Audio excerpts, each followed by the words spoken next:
Visions of the Black Heaven, Chapter 5.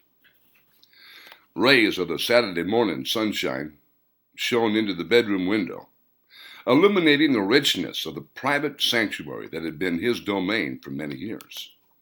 He opened his eyes, squinting against the bright, warm winter sunshine. Pulling off his covers, he got out of bed, started walking to the master bath, only to stop, putting on his robe, and went to his spare bedroom. He tapped on the door. Melody lay awake, still resting. "Yes," she whispered, and covered herself. He opened the door and stood silently admiring her, remembering their night of conversation, the looks of perfection, and the moments of promise. Opening her eyes, she noticed his look of contentment. With a smile in her voice, she whispered, "What are you thinking about?" Hesitantly, he took a step toward her. She watched him slowly reach down and brush his fingers on her hand. She said, "I like the way you touch me, softly, gently. It's like you're touching me from your heart, from your soul. Your touch has a soothing quality." He said in a husky tone, a tone of someone not quite being awake yet, "You." She smiled. He returned to his bedroom, to his master bath. Melody lay listening and thinking as the shower started. Pushing the covers off, she got out of bed, put on one of Duke's robes, went downstairs and started the coffee. Then she returned to her bathroom.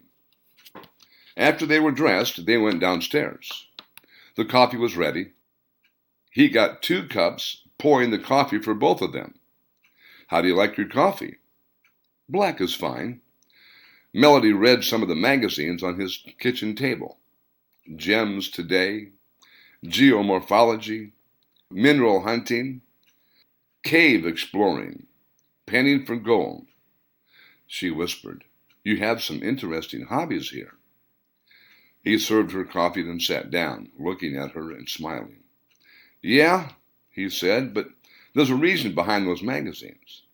Have you heard of a place called Cave of the Mounds in Wisconsin?"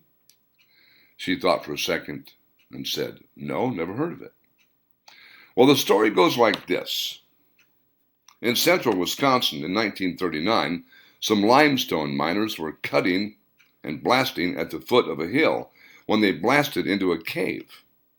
Now, this was not just a cave.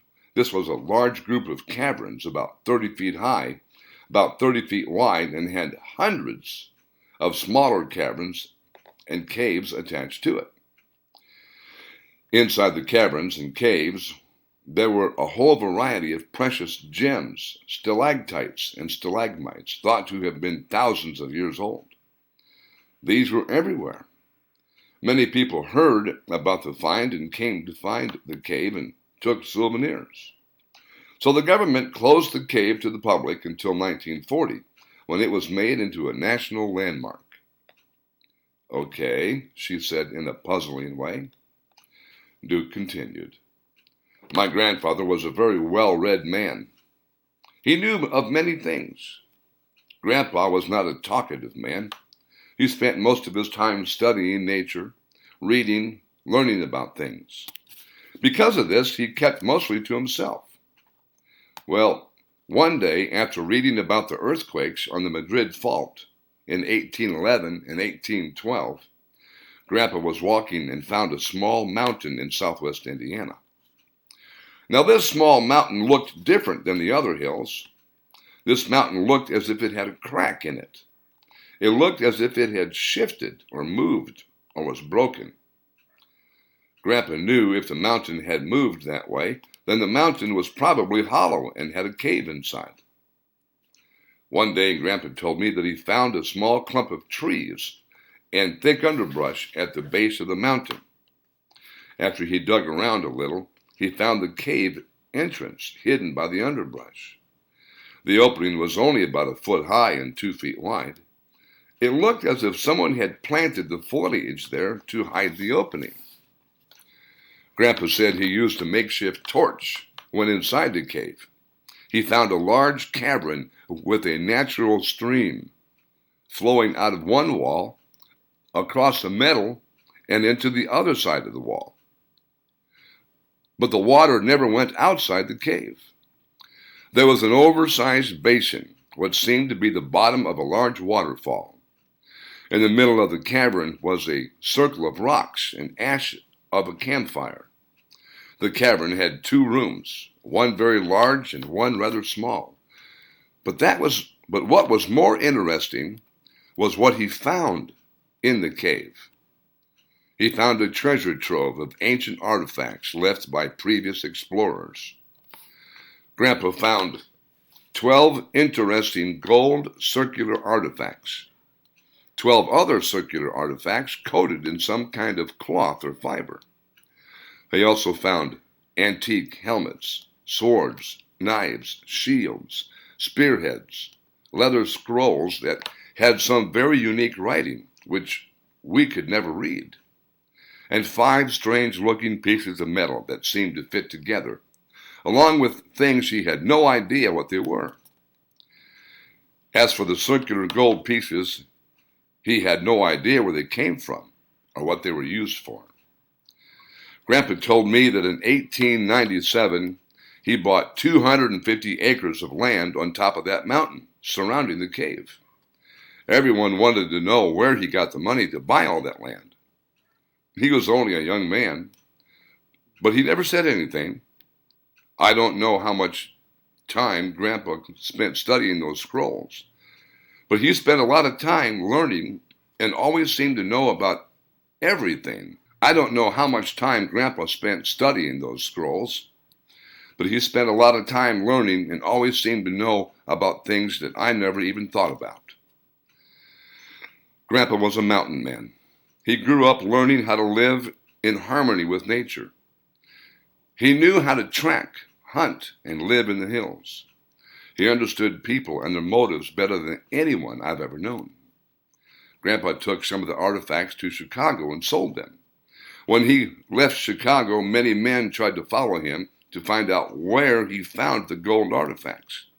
So he took the long way around home through Wisconsin to southwest Indiana. Grandpa had a wonderful wit and was very wise and clever. You know Southern wit, Grandpa laughed. When those men tried to follow him, he said he lost them somewhere in Wisconsin.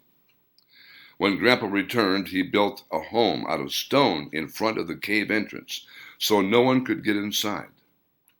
Grandpa never did tell me where he found the stone, how he transported the stone, cut the stone, or built the house. To this day, I have no idea how he did it. It's like he carved the house out of the mountain. No one can tell where one stone begins and another one ends. The house is magnificent. Want to go there and see it for yourself? It's only a few hours away from here. Melody sat listening to Duke, transfixed by his description of the earthquake, the area, the circular artifacts in the house. Sure, I'd love to see where you grew up. Laughing, Duke explained, well, I didn't really grow up there, but I spent my summers there. See, my father and grandfather did not get along. Matter of fact, my father hated my grandfather. That broke my grandfather's heart. I never knew my grandmother. I was told that she died early in life. I never really understood why Grandpa and my father did not get along. But when Grandpa died, he left me the cabin and the whole 250 acres with specific instructions that I never sell it or tell anyone about the cave contents until the time was right. I often asked Grandpa when I would know when the time was right. He always smiled and said, I would just know. I've kept that a secret until today. Melody noticed that Duke was about to continue but hesitated and had that distant look in his eye again. See, Grandpa and I had a special connection. I really can't explain it. When I was a kid, I stuttered real bad. One summer day when I was about 12, I suppose, Grandpa took me out to the woods. He said he just wanted to talk and walk. Grandpa showed me some plants that one can eat and plants that cannot be eaten and the difference between them. He said that blue and purple berries are good for you, and white berries will kill. Then he showed me rocks, what makes them strong, what makes them brittle. Then he showed me a geode, rocks that are hollow with the insides coated with different crystals. Grandpa always said that crystal was a very unique substance. He walked to the pond and sat down to do some fishing. We sat on the shore, listening to the sounds of nature, the birds singing. Grandpa mentioned something that never made sense to me then. He said birds sing in tune and is always in harmony with nature. We put our poles in the water, sat watching the lines. Then he spoke softly, slowly, yet deliberately. He said, "Son, you are a really good kid, fast on your feet, strong as a horse, smart with a real quick mind. Sometimes too quick. Yes, you stutter, but you know what? That's all right. See, you just have not found yourself yet.